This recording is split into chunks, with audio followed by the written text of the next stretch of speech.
Jeg vil si at den store vinneren her, det er egentlig to. Det er både Lindesnes kommune, og så er det samfunnet. Plutselig så er 9/10 av energiregningen borte. Og det kan du jo bruke på varme hender på andre ting som gir mer mening, ikke sant? Og du frigjør da energi til resten av samfunnet.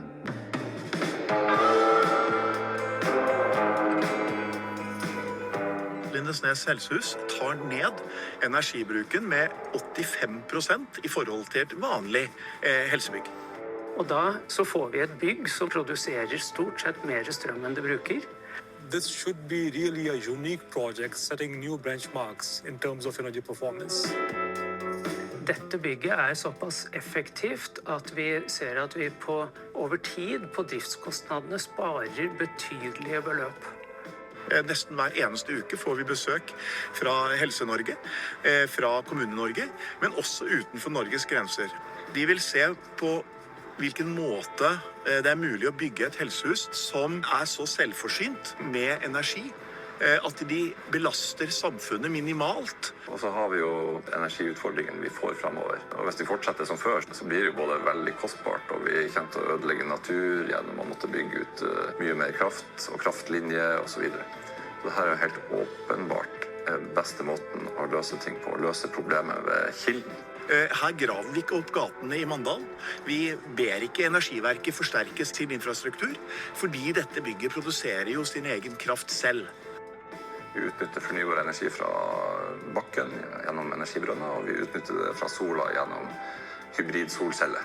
Lindesnes kommune hadde jo en utfordring med at kostnadene innen helsefag bare økte. Så dette helsehuset her, det tar ned kommunens kostnader i fremtiden. Og akkurat det her, det ser jo mange kommuner som står foran samme utfordring. Så her har vi altså et kjempesvært prosjekt som ikke belaster strømnettet i nevneverdig grad. Dette er helt utmerket for oss, og det er sånn som vi mener at disse byggene burde vært bygget nå i den tiden vi er i. Det at vi bygger Norges og kanskje verdens mest energieffektive helsehus, det gjør vi rett og slett med egenutvikla energiløsninger. Og i dag er en litt spesiell dag, for vi skal starte opp varmepumpa for første gang. Så alle er litt spent, mye folk her. Vi har også besøk av en stor gruppe internasjonale forskere som er eksperter på akkurat denne type energisystem, og som er her for å se på hvordan vi løser det rent praktisk. Et av de mest ambisiøse og spennende prosjektene jeg har vært med på i Skanska er også Powerhouse Brattekaia i Trondheim. Der utviklet vi en ny varmepumpeløsning, så det er en av de mest energieffektive i verden. Men nå har vi tatt et langt steg videre. Den sentralen vi har her bygger på mye av de samme prinsippene, og hvis beregningen vår stemmer nå så vil den bruke omtrent halvparten så mye energi som energisentralen i Powerhouse Brattekaia. Nå skal vi prøve å kjøre det vi kaller en toppladesyklus. Nå skal vi stenge av den kursen som går til vanlig romvarme, og så skal vi kjøre alt på tappevann. Så det blir på en måte første fysiske testen om det funker. Og det er jo spesielt i dette prosjektet at vi sjalter det over og kjører varmepumpa kun mot tappevann. Powerhouse Brattekaia er jo et av verdens mest energieffektive bygg. Men det er et kontorbygg der folk går klokka 4. Dette er jo et bygg som vil være i drift døgnet rundt, så mye mer intensivt forbruk. Likevel så har vi regnet at vi kommer til å komme ned på samme forbruk, altså ca. 42 kWh per kvadratmeter.